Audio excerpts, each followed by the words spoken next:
Lab academy research and publications ہر سال کی طرح ان سال بھی سابق صدر جمہوریہ ڈاکٹر APJ عبدالکلام کی یوم پیدائش منا رہی ہے۔ اس موقع پر ایک سیمینار کا انعقاد ڈاکٹر APJ عبدالکلام کو خراج عقیدت پیش کرنے اور ادب و فن کے ذریعے لوگوں میں مثبت طریقے اپنانے اور ان کے نظریات اور اصولوں پر عمل کرتے ہوئے مل جل کر زندگی میں ترقی کرنے کا جذبہ بیدار کرنے کے لیے کیا گیا، جس کا مقصد لوگوں سے بات چیت کرنا، ان کی حوصلہ افزائی کرنا اور انہیں نظموں اور کہانیوں کے ذریعے اپنے جذبات کا اظہار کرنے کا موقع فراہم کرنا ہے۔ ایک رپورٹ کے مطابق ریاست میں ہر سال تقریباً 14,700 بچے کینسر کا شکار ہو جاتے ہیں۔ ان میں سے صرف 30% بچے ہی کینسر کے علاج کے مرکز تک پہنچ پاتے ہیں، باقی 70% بچوں کی ریاست کے اندر یا باہر کے اسپتالوں تک رسائی نہیں ہو پاتی۔ یہ بات محکمہ صحت اور خاندانی بہبود کے پرنسپل سیکریٹری پارتھا سارتھی سین شرما نے کی۔ وہ ہفتے کو بچپن کے کینسر کے حوالے سے منعقدہ مشاورتی ورکشاپ سے خطاب کر رہے تھے۔ اس دوران NHM کے ڈاکٹر منوج شکلا نے کہا کہ فرنٹ لائن ورکرز کو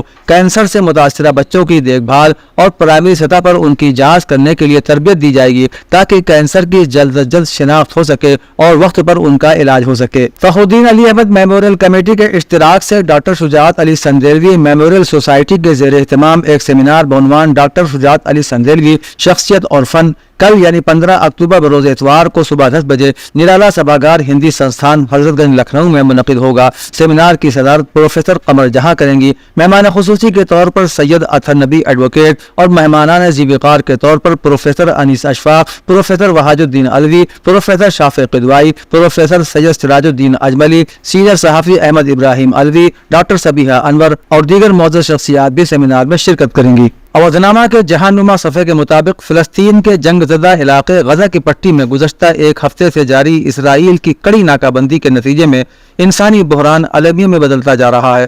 گزشتہ 6 روز سے غزہ کی پٹی کو پانی کا ایک قطرہ بھی نہیں ملا ہے۔ دوسری طرف اقوام متحدہ نے غزہ کی پٹی کی ابتر ہوتی انسانی صورتحال پر متحارب فریقین کو سنگین نتائج سے خبردار کیا ہے۔ اقوام متحدہ کے سیکریٹری جنرل کے سرکاری ترجمان نے زور دے کر کہا کہ غزہ کی پٹی کو گزشتہ 6 دنوں کے دوران پانی کا ایک قطرہ نہیں ملا ہے۔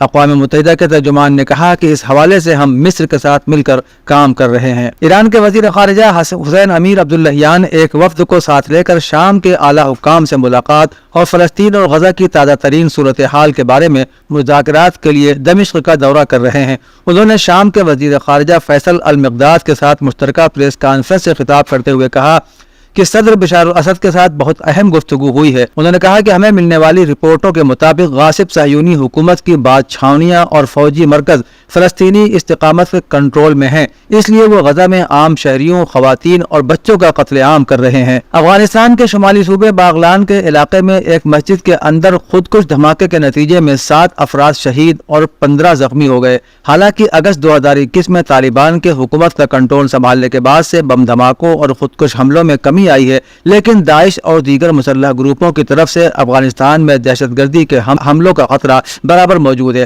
آج باغلان صوبے کے دارالحکومت میں نماز جمعہ کے دوران مسجد میں ہونے والے دھماکے کی ذمہ داری کسی گروپ نے قبول نہیں کی ہے، تاحال تفتیشی عمل جاری ہے۔ بتا دیں کہ داعش کی جانب سے 2020 سے اب تک 190 سے زیادہ خودکش بم دھماکے کیے جا چکے ہیں، جس میں تقریباً 1300 افراد زخمی اور جاں بحق ہو چکے ہیں۔ مظلوم فلسطینیوں کی حمایت میں امریکہ سے لے کر افریقہ اور ایشیا سے لے کر یورپ تک مختلف ممالک میں احتجاجی ریلیاں نکالی گئی ہیں، جس میں بڑی تعداد میں عوام نے شرکت کی۔ نیو یارک میں ہزاروں افراد نے مظلوم فلسطینیوں کے ساتھ اظہار یکجہتی کے لیے ریلی نکالی، جبکہ سٹی یونیورسٹی نیو یارک کے طلباء بھی فلسطینیوں کی حمایت میں نکلے۔ برطانیہ کی آکسفورڈ یونیورسٹی اور اٹلی میں بھی لوگ فلسطینیوں کی حمایت میں سڑکوں پر آ گئے، جبکہ جرمنی میں پابندی کے باوجود سینکڑوں افراد اسرائیلی جارحیت کے خلاف سراپا احتجاج رہے۔ ان کے علاوہ تہران، پاکستان، مصر، شام، قطر، الجزائر اور تیونس میں بھی فلسطینیوں کے حق میں اور اسرائیلی جارحیت کے خلاف احتجاج کیا گیا۔ امریکی immigration and customs enforcement agency نے اسرائیل کے خلاف احتجاج کرنے والے افراد کو حراست میں لیا ہے۔